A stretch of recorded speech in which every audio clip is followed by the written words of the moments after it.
Hello दोस्तों, आप सभी का हमारे चैनल सरकारी नौकरी में स्वागत है। दोस्तों, आज हम इस वीडियो में बात करेंगे 8वें वेतन के बारे में।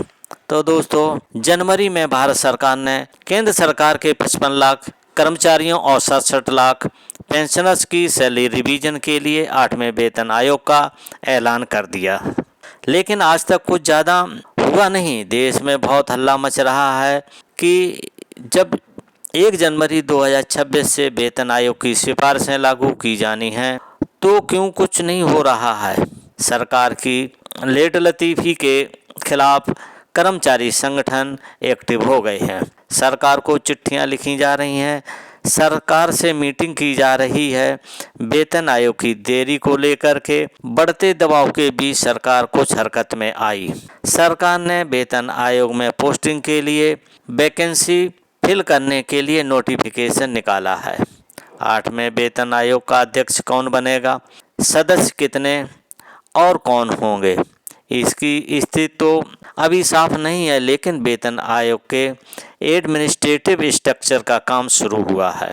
वेतन आयोग में ज्वाइनिंग पोस्टिंग करने का काम department of personal and training DOPT है।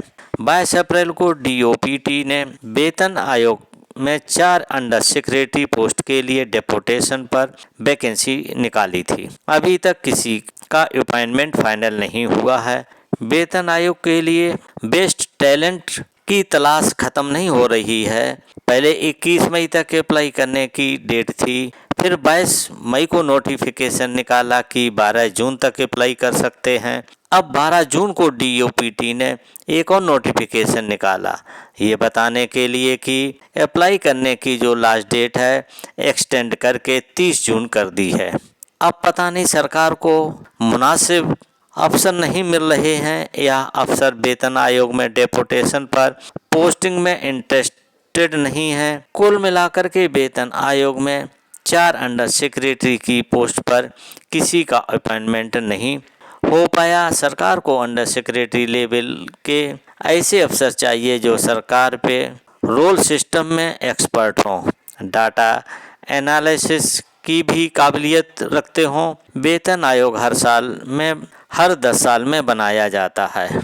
उसी से केंद्र सरकार के कर्मचारियों की सैलरी और पेंशनर्स की पेंशन का फार्मूला रिवाइज होता है। इस बार चर्चा तो बहुत है कि सैलरी में डबल या ट्रिपल इंक्रीमेंट होने वाला है। इंक्रीमेंट का सारा कुछ इस बात पर निर्भर करेगा कि फिटमेंट फैक्टर कितना डिसाइड होगा। फिटमेंट फैक्टर जो भी तय होगा उसी के गुणा करने से सैलरी बढ़ेगी। 7वें वेतन आयोग में फिटमेंट फैक्टर 2.57 था। इससे मिनिमम बेसिक सैलरी 7,000 रुपये से बढ़कर 18,000 रुपये हो गई थी। दोस्तों, अब चर्चा है कि फिटमेंट फैक्टर 2.86 तक हो सकता है। इससे मिनिमम बेसिक सैलरी 18,000 रुपये से बढ़कर 51,000 से अधिक हो सकती है। मतलब सीधे 3 गुनी हो जाएगी, यानी ट्रिपल हो जाएगी सैलरी। जी बिजनेस का दावा है कि फिटमेंट फैक्टर 1.92 की बात हो रही है, जो पिछली बार के मुकाबले कम होगा। लेकिन इससे भी सैलरी में डबल ग्रोथ हो सकती है। केंद्र सरकार के कर्मचारी की मिनिमम सैलरी 18,000 रुपये से बढ़कर 34,560 रुपया हो सकती है।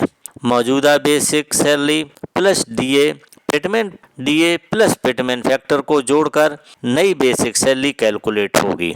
हमेशा की तरह नए वेतन आयोग को लागू करते समय सरकार DA को 0 कर सकती है, लेकिन इसका मतलब ये नहीं है कि DA का पैसा गायब हो जाएगा। DA बेसिक सैलरी में मर्ज हो जाएगा। इस साल के अंत में मिलने वाले DA को मिलाकर ये 60% होने की उम्मीद है। HRA और ट्रेवल अलाउंस भी जोड़कर सैलरी बनेगी। 18,000 रुपये सैलरी वालों का HRA और TA यानी ट्रांसपोर्ट अलाउंस का फार्मूला नहीं बदला तो 9,331 रुपये और 10,350 रुपये भी सैलरी में जुड़ेगा तो ग्रास सैलरी यानी टोटल सैलरी 45,241 रुपये हो सकती है।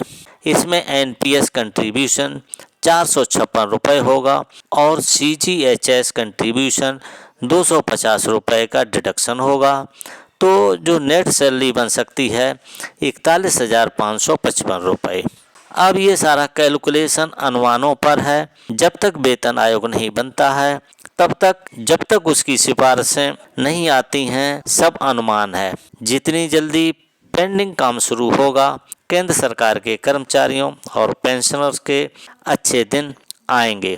दोस्तों, कर्मचारी इसलिए परेशान है, पेंशनर इसलिए परेशान है कि सरकार ने जनवरी में वेतन आयोग की तो घोषणा कर दी, लेकिन अभी तक उन्होंने टर्म्स ऑफ रेफरेंस भी जारी नहीं किए कितने होंगे, और नहीं उसमें कौन सदस्य होगा, कौन सा अध्यक्ष होगा, इसकी किसी की नियुक्ति हुई है, और नहीं आधिकारिक रूप से इसकी घोषणा की है कि वेतन के आयोग के बारे में।